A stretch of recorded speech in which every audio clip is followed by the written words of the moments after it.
Morning. Thank you for the opportunity to make this presentation. The Advocate Scheme is intended to keep the ladder user and those responsible for supervising ladder users informed and up to date on all aspects of ladder safety and best practice. As a ladder advocate, I also plan to dispel some of the myths and misconceptions surrounding ladders following the introduction of the work at height regulations. Founded in 1947 and representative of all aspects of the ladder industry, including manufacturers, suppliers, hirers, trainers, the association is the only trade body dedicated exclusively to the ladder industry and, of course, ladder users. Ladder advocates, including myself, are all long-standing members of the association and sit on the executive committee. Our message, developed in cooperation with the Health and Safety Executive, is simple. Note the deliberate emphasis on choosing and using the right ladder and being trained to use it properly. The association fulfills a number of roles within its various committees, principal of which are the Technical Committee and the Training Committee. It is perceived as being the logical and natural focus for everything connected with ladders, of which 2 million are estimated to be in daily use within the UK and Ireland. The association also manages and delivers what is now recognised as being the industry standard training scheme. The association promotes and champions the ladder as an invaluable piece of workplace equipment. It does through seminars, conferences and exhibitions, together with articles in the trade press. Its safety-related publications, products and website cover all aspects of ladders and step ladders. The association training courses deliver confidence and competence as required by the regulations. Specialist committees contribute to the setting of both national and international standards. As a member of the Access Industry Forum, the association is committed to advancing ladder knowledge, safety and skills. Contrary to what you might read in the popular press, ladders are not banned. Let me be clear, says Geoffrey Podger, Chief Executive of the HSE. Ladders are not banned, and the HSE has been saying this since 2005 when the work at height regulations were first introduced. With some 2 million in daily use, they remain indispensable in the workplace. They are used in every industry sector to provide a quick, simple and safe means of access for a variety of tasks. For straightforward, short duration work, they still remain the sensible option.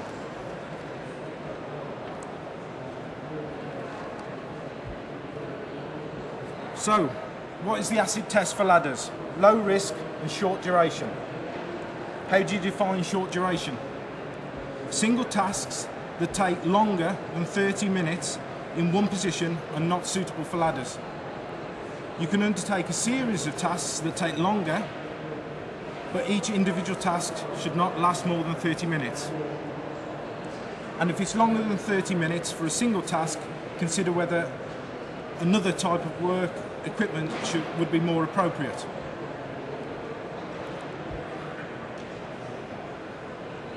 When a ladder is the obvious choice for a task and has been confirmed by a risk assessment, why use an alternative piece of equipment such as a mobile elevating platform, MUP, which may take more time to manoeuvre into place, if it can be manoeuvred into place, costs more money to operate, is more likely to use more manpower, create pollution and potentially generate more risk.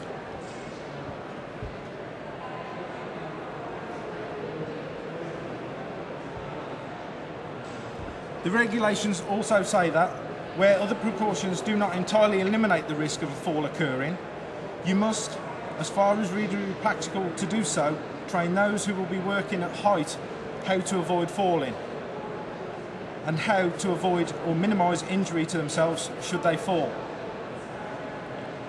The regulations set out a simple hierarchy for managing and selecting equipment for work at height. Duty holders must avoid work at height where they can and use work equipment or other measures to prevent falls where they cannot avoid working at height. And where they cannot eliminate the risk of a fall, use work equipment or other measures to minimise the distance and consequences of a fall should one occur. The key to working at height is competency.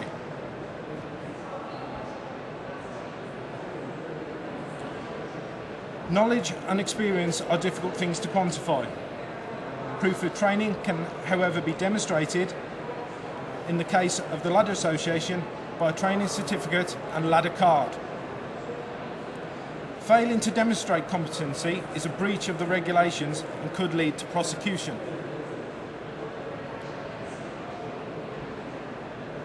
With the introduction of the Health and Safety Offences Act 2008 in January 2009, a widely publicised court case in which a school caretaker successfully sued his local authority for lack of formal ladder training, the imperative for professional training has never been greater.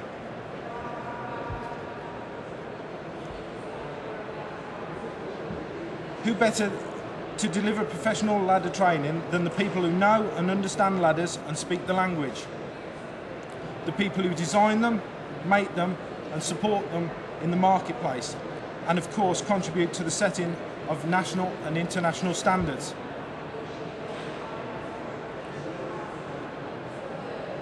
Both courses are delivered by approved training centres who must be members of the association. They are regularly audited to ensure they are continuing compliance with the high standards involved.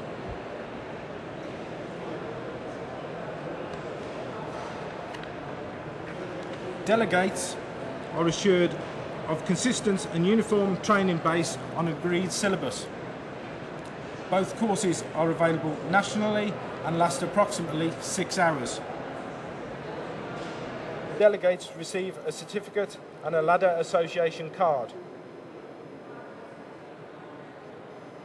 The bearer has completed the Ladder Association theory and practical test, is considered competent in the training categories and the levels specified below, and has been awarded the Ladder Association Training Competence Certificate. Both the Ladder Training and Competence Certificate are valid for 5 years. Everyone who goes on a Ladder Training Association course comes away admitting they have benefited in some way from attending, even if it's only to say that the course has reminded them and reinforced them of the basics. They feel more confident and competent as a result, and safer. The Ladder Association has a number of case studies that underpin this point. They are available from the website. They were produced as part of the association's Don't Be a Ladder Lightweight campaign, a campaign aimed at the long-time users to encourage the safe and professional use of ladders and step ladders. In other words, don't be a naive amateur.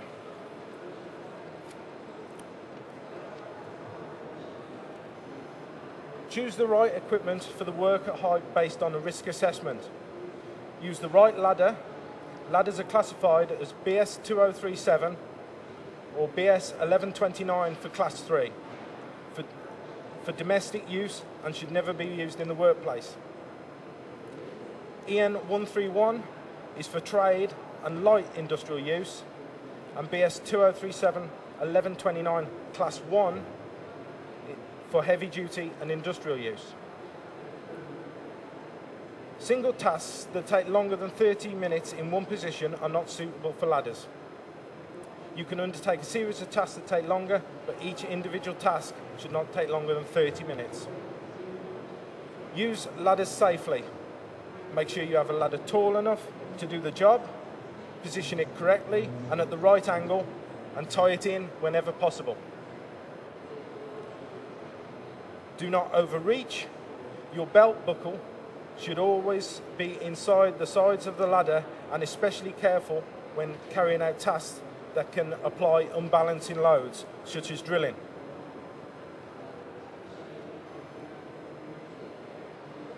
If it's longer than 30 minutes, consider if another type of work equipment would be more appropriate. Eliminate or minimise the risks before proceeding. The Ladder Association has risk assessment cards for this purpose. Plan ahead. Make sure the work is properly organised and planned. And remember, you also need to plan for the possibility if things don't go right. A competent person is someone who, by virtue of qualification, experience and training, is able to perform a specific activity in a safe manner. The ladder card provides proof of competence. A new resource on the Ladder Association website, ideal for those who need to know the basic facts quickly and easily. Explains the association's step methodology, site, task, equipment, people. Provides an email, questions and queries ladder hotline. Recognised as the Bible of the industry and covers employer-user responsibilities, work at height regulations, risk avoidance, ladder standards and classifications, safe use of ladders and step ladders, the importance of planning ahead, inspecting and taking care of ladders, available from the association's website.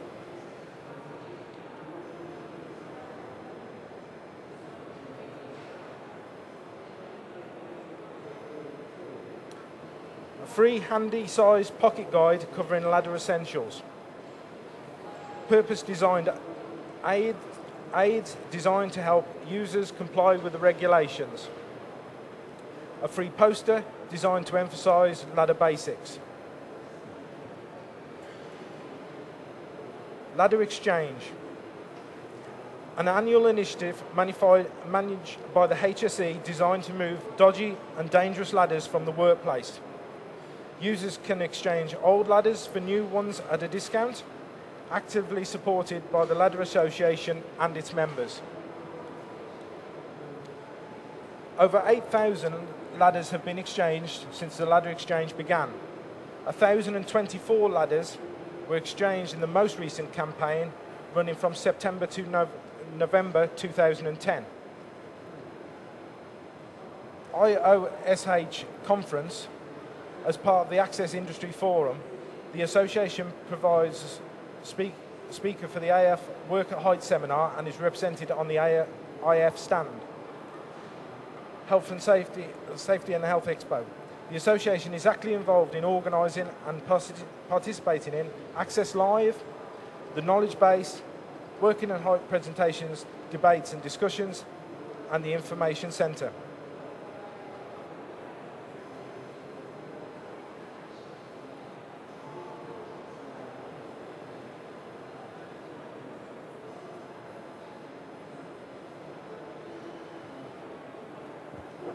The association is a founder member of the Access Industry Forum. Each organisation represents a different sector of the access industry and is a recognised leader and authority in its respective field. Its mission statement is work safely and competently at height using the appropriate equipment with personnel professionally trained to industry recognised standards. It works closely with the HSE and other organisations such as IOSH and APS, the Association for Project Safety. Its website provides a whole range of useful information. It comprises 9 organisations: Atlas, Association of Technical Lighting and Access Specialists, EPF, Edge Protection Federation, Facet, Fall Arrest Safety Equipment Training, IPAF, International Powered Access Federation, LA Ladder Association, NASC, National Access and Scaffolding Confederation, PASMA, Prefabricated Access Suppliers and Manufacturers Association, SEMA, Specialist Access Engineering Maintenance Association, and WASA Work at Height Safety Association. Thank you.